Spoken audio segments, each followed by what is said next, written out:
आखिर क्यों पूजे जाते हैं भोलेनाथ सावन में?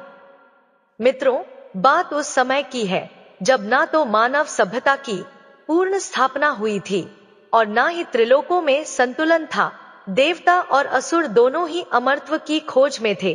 अमृत की प्राप्ति ही उनके लिए शक्ति, सुरक्षा और स्थायित्व का प्रतीक बन चुकी थी। तभी एक दिन देवताओं और असुरों के बीच एक ऐतिहासिक संधि हुई। वे मिलकर समुद्र मंथन करेंगे। समुद्र मंथन की योजना क्षितिज पर असुरों की सेनाएं दिखाई देती थी और स्वर्ग में देवताओं के चेहरे चिंता से मलिन थे। तब भगवान विष्णु ने सलाह दी, क्षीर सागर का मंथन किया जाए जिससे अमृत प्राप्त हो सके। मंथन के लिए मंद्रांचल पर्वत को मथानी और वासुकी नाग को रस्सी बनाया गया। यह एक अत्यंत कठिन कार्य था। देवताओं ने पर्वत उठाया और असुरों ने वासुकी नाग को अपने कंधों पर लिया। सबने मिलकर समुद्र को मथना शुरू किया। धरती कांपने लगी, आकाश में बिजली चमकने लगी, समुद्र की लहरें जैसे तांडव कर रही थी। सभी दिशाएं भय से सिमट गई थी। प्रकृति भी इस अप्राकृतिक कार्य से आशंकित थी। मित्रों, कई युग बीतते गए उस महासमुद्र को मथे हुए। तभी एक दिन समुद्र की गहराइयों से पहली वस्तु बाहर आई, लेकिन वह अमृत नहीं था बल्कि मृत्यु का स्वरूप। हलाहल विष था। हलाहल वह विष था जो संपूर्ण ब्रह्मांड को पल भर में भस्म कर सकता था। उसकी उष्णता इतनी प्रबल थी कि आकाश के रंग बदल गए। एक बूंद भूमि पर गिरती और वह स्थान तुरंत जलकर भस्म हो जाता। देवता पीछे हट गए। असुर भयभीत होकर समुद्र के किनारे भाग खड़े हुए। ब्रह्मा जी ने व्याकुल होकर अपनी वाणी में कहा, हे देवों, यह तो संपूर्ण सृष्टि का विनाश है। यदि इस विष को रोका नहीं गया तो सृष्टि समाप्त हो जाएगी। भगवान विष्णु ने भी स्वीकार किया, यह कालकूट है, ना इसे देवता सह सकते हैं ना असुर। यह किसी के बस की बात नहीं है। देवताओं के नेत्रों में भय था, असुरों के कंठ में विवशता। ब्रह्मा, विष्णु, इंद्र सभी दिशाएं ताकने लगे जैसे किसी चमत्कार की प्रतीक्षा कर रहे हों। तभी कैलाश से एक शांति और गूंजती हुई आवाज आई, हे देवों, मैं पी लूंगा। यह आवाज थी उस महान तपस्वी की जिसने सदा से सृष्टि की रक्षा की, भगवान शिव। वे धीरे धीरे क्षीर सागर की ओर चले आ रहे थे। उनके नेत्रों में करुणा, चेहरे पर गंभीरता और वाणी में दृढ़ता थी। जैसे ही वे आगे बढ़े, प्रकृति मौन हो गई। सृष्टि ने सांसें रोक ली। सभी देवताओं की आंखें नम हो गईं, क्योंकि वे जान चुके थे यह कोई सामान्य कार्य नहीं, यह एक ईश्वरीय बलिदान है। सृष्टि कांप रही थी। विष की भयंकर अग्नि से आकाश का रंग बदल चुका था। सभी देवता मूक खड़े थे, कोई उपाय शेष नहीं था। ठीक उसी समय शिव प्रकट हुए। वह कोई साधारण आगमन नहीं था। जैसे ही भगवान शिव कैलाश से उतरे, उनकी पच्चापों से धरती शीतल होने लगी। उनके नेत्रों में गहरी शांति थी और मुख पर वह अपार संयम जो केवल एक त्याग मूर्ति में हो सकता है। वे सीधे उस स्थान पर पहुंचे जहां हलाहल धधक रहा था। देवताओं की स्तब्धता के बीच भगवान शिव बोले, यदि यह विष किसी ने ना पिया तो सृष्टि नष्ट हो जाएगी, और यदि सृष्टि ना रही तो प्रेम, भक्ति, करुणा, धर्म सब नष्ट हो जाएंगे। इसलिए मैं इसे स्वयं पी लूंगा। यह सुनकर वहां उपस्थित समस्त लोकों में सन्नाटा छा गया।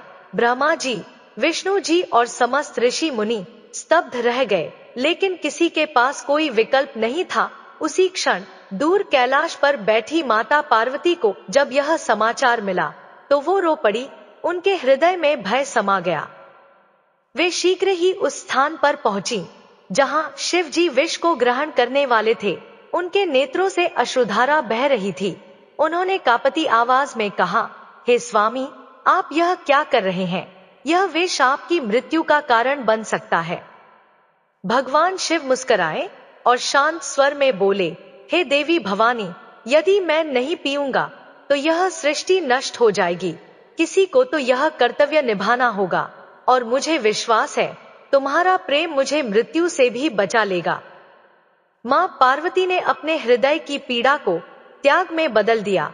उन्होंने कहा, यदि आप इस विष को पीने पर दृढ़ हैं, तो मैं आपको बचाने के लिए अपने कोमल हाथों से आपका गला दबाऊंगी, ताकि विष आपके पेट में ना जाए। मित्रों, वह क्षण संपूर्ण ब्रह्मांड का सबसे विलक्षण दृश्य बन गया। भगवान शिव ने दोनों हाथों से हलाहल विष उठाया। जैसे ही वह उनके निकट आया, आकाश की बिजली चमक उठी, अग्नि की लपटें हवा में तैरने लगी। महादेव ने बिना एक पल की झिझक के वह विष अपने मुख में ले लिया। उसी समय माता पार्वती ने अपने करुणामय हाथों से उनका गला कस लिया। विष भगवान शिव के कंठ में अटक गया, ना ऊपर गया ना नीचे, और फिर भगवान शिव का गला नीला पड़ने लगा। देवताओं ने देखा और घोषणा की, आज से आप नीलकंठ कहलाएंगे। मित्रों, यह नीलापन कोई रंग नहीं था, यह त्याग का चिन्ह था, यह बलिदान का प्रतीक था, यह उस प्रेम की अमर छाया थी जो शिव और पार्वती के बीच था। इंद्र, अग्नि, यम, वरुण, वायु, सभी देवता नतमस्तक हो गए। उनके मन में श्रद्धा का ज्वार उमड़ पड़ा। भगवान विष्णु ने कहा, हे महादेव, आज आपने यह सिद्ध कर दिया कि आप सृष्टि के सबसे करुणामय और त्यागी देव हैं। मां पार्वती की आंखों में अब भी अश्रु थे, पर यह दुख नहीं, प्रेम और गौरव के आंसू थे। मित्रों, वह क्षण केवल एक घटना नहीं थी, वह एक युग की शुरुआत थी। एक ऐसी भक्ति परंपरा की नींव रखी गई जिसमें प्रेम, त्याग और सेवा सर्वोच्च थे। सभी लोकों में शिव जी की जयकार गूंज उठी। हर हर महादेव, नीलकंठ महादेव की जय। मित्रों, महादेव का यह त्याग साधारण नहीं था। विष का प्रभाव अब उनके संपूर्ण शरीर में एक अग्नि सी जल रहा था। महादेव का तपस्वी शरीर धधक रहा था। जैसे जैसे समय बीतता गया, वातावरण में भयंकर गर्मी और तेजी छा गई। माता पार्वती की चिंता और देवताओं की पीड़ा। माता पार्वती उनकी ओर देख रही थी, व्याकुल, रोती हुई, किंतु स्थिर। हे नाथ, अब क्या करें? आप तो हमारे लिए विष का बोझ उठा चुके हैं, पर हम आपकी पीड़ा कैसे सहें? देवता एक बार फिर संकट में पड़ गए। नीलकंठ महादेव ने तो सृष्टि को बचा लिया, पर अब स्वयं संकट में थे। ब्रह्मा, विष्णु और इंद्र ने परस्पर विचार किया, हमें महादेव की सेवा करनी होगी, उन्हें इस विष की ज्वाला से राहत देनी होगी। प्रकृति का अद्भुत चमत्कार, सावन की पहली बारिश। तभी अचानक आकाश में काले बादल घिर आए। बिना किसी यज्ञ, बिना किसी आह्वान के बादल गरजे, जैसे स्वयं आकाश महादेव के कष्ट को देखकर रो पड़ा हो। और फिर शुरू हुई मूसलधार वर्षा। यह कोई सामान्य वर्षा नहीं थी, यह थी प्रकृति की पूजा, यह थी प्रेम और करुणा की अभिव्यक्ति।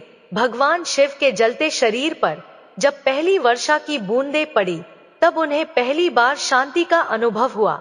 माता पार्वती की आंखों से अश्रु बह रहे थे, लेकिन अब उनमें आभार था। सृष्टि ने अपने भगवान की पीड़ा को समझा।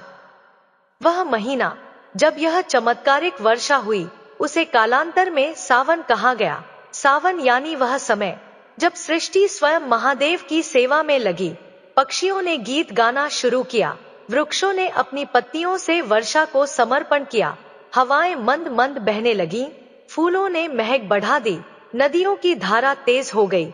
संपूर्ण प्रकृति एक साथ बोल उठी, हर हर महादेव।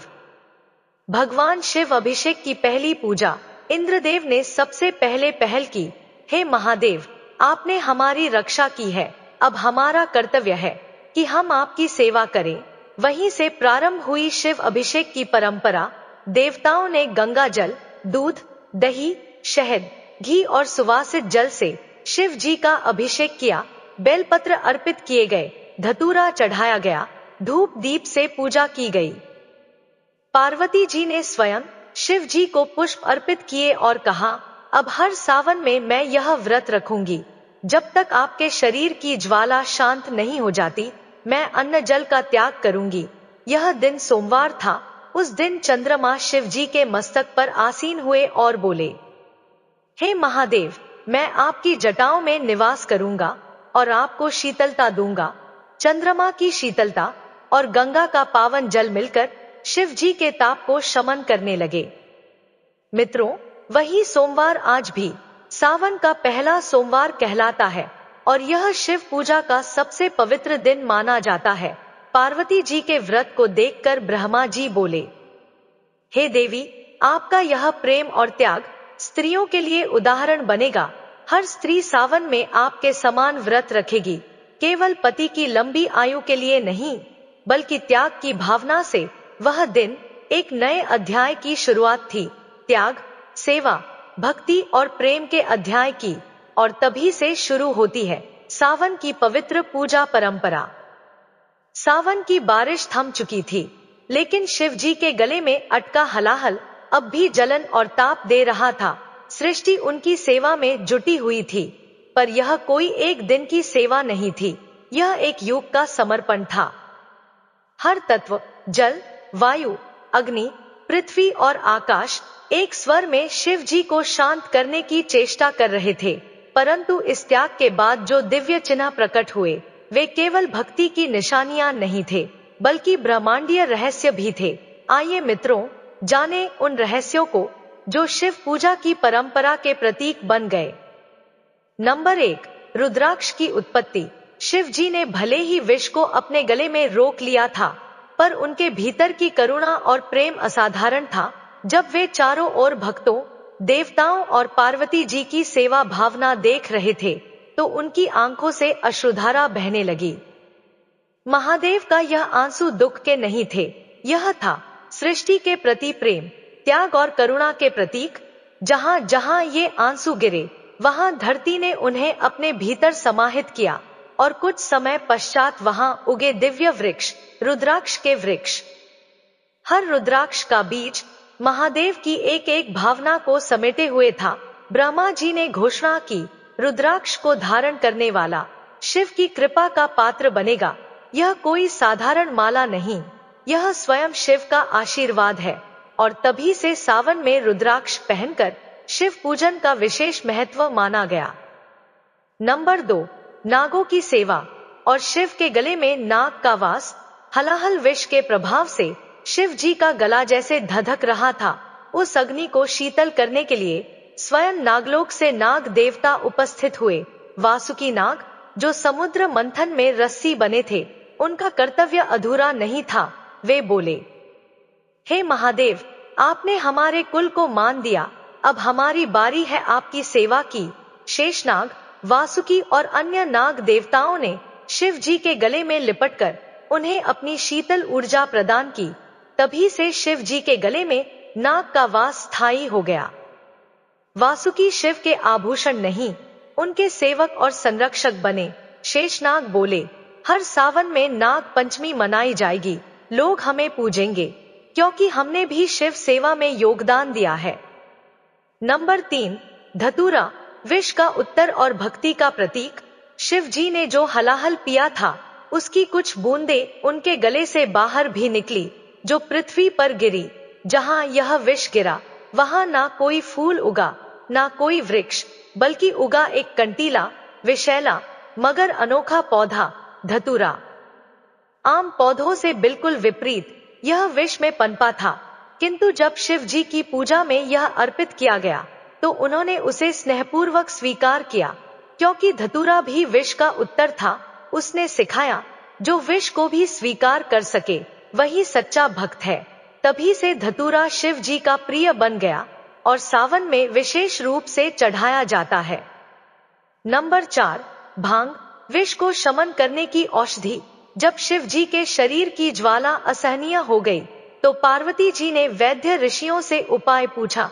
ऋषियों ने बताया, एक औषधीय वनस्पति है भांग, जो विष के प्रभाव को शांत कर सकती है। माता पार्वती ने स्वयं उस वनस्पति को शिव जी को अर्पित किया। शिव जी ने उसका सेवन किया और कुछ ही क्षणों में उनकी पीड़ा कम होने लगी। यह कोई नशा नहीं था, यह एक औषधि थी, जो विष को सहन करने की शक्ति देती थी। तभी से सावन में भांग को शिव जी का प्रसाद माना गया। लेकिन शास्त्रों ने स्पष्ट कहा, भक्ति के साथ अर्पण की गई भांग शिव को प्रिय है, मनोरंजन के लिए नहीं। शिव पूजा के इन 4 प्रतीकों का गूढ़ संदेश सुनिए। रुद्राक्ष, शिव की करुणा का बीज, नाग, सेवा की प्रतीक शीतलता, धतूरा, विष को भी प्रेम से स्वीकारने की शक्ति, भांग, विष से लड़ने की सजीव ऊर्जा। मित्रों, ये चारों वस्तुएं आज भी सावन में शिव पूजा का अविभाज्य हिस्सा हैं। हर बार जब भक्त इन्हें चढ़ाते हैं, वे महादेव के उस महान बलिदान को याद करते हैं।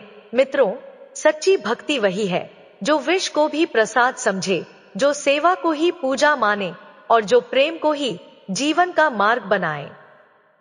भगवान शिव के नीलकंठ बनने के बाद जैसे ही उनके शरीर को थोड़ी राहत मिली, समस्त देवताओं और सृष्टि के प्राणियों के हृदय में उनके प्रति कृतज्ञता और प्रेम का ज्वार उमड़ पड़ा। यह त्याग कोई साधारण घटना नहीं थी, यह एक ऐसा दिव्य क्षण था जिसने त्रिलोकों की सोच, भक्ति और सामाजिक भावनाओं को बदल कर रख दिया। अब केवल देवता ही नहीं, बल्कि मनुष्य लोक में भी एक नई परंपरा जन्म लेने वाली थी। शिव की सेवा और आराधना की लोक परंपरा, कांवड़ यात्रा की दिव्य शुरुआत। जब महादेव के ताप को शांत करने के लिए देवताओं ने गंगाजल से अभिषेक करने का संकल्प लिया, तब वे हिमालय की ओर गए, जहां गंगा जी बह रही थी। उन्होंने कांवर, कमंडल जैसे पात्र में जल भरा और पैदल यात्रा करते हुए शिव जी के पास लौटे। ब्रह्मा जी बोले, यह जल केवल जल नहीं है, यह हमारी भक्ति है, हमारी सेवा है, और यह यात्रा हमारी श्रद्धा का मार्ग है। और यहीं से कांवड़ यात्रा की शुरुआत हुई। हर वर्ष सावन के महीने में श्रद्धालु गंगा घाटों से जल भरकर नंगे पैर लंबी यात्रा करके शिवलिंग पर जल अर्पित करते हैं। यह यात्रा भक्ति का प्रतीक है, जिसमें त्याग, सेवा और निस्वार्थ प्रेम का भाव समाया होता है।